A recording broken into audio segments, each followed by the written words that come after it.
Designer Azzedine Alaia, known for clingy style, dies at 77.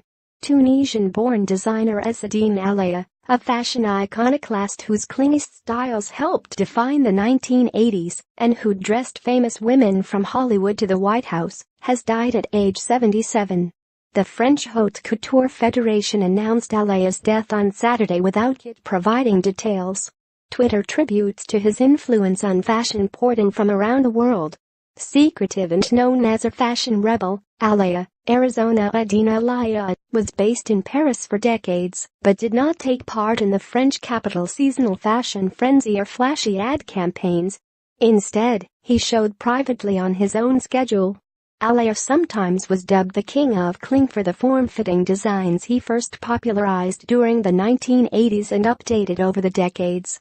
Naomi Campbell was a favorite model, and Michelle Obama wore his designs as U.S. First Lady.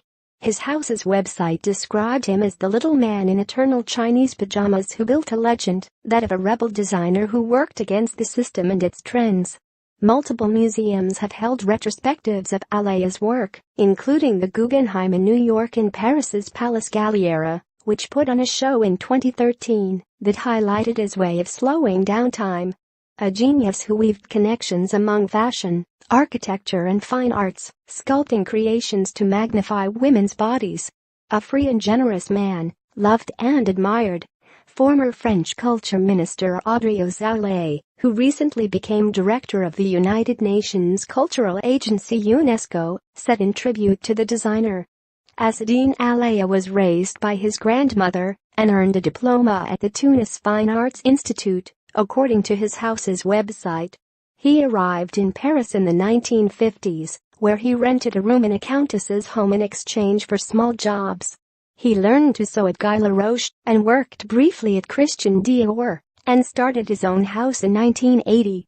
He worked with superstars as well as low-cost retailer Toddy, well before H&M popularized that kind of high-low cooperation with well-known designers. Alaia received offers to take over other fashion houses, but he routinely refused. He sought financial support in the 1990s and kept his company going. It had revenue of €60 million last year.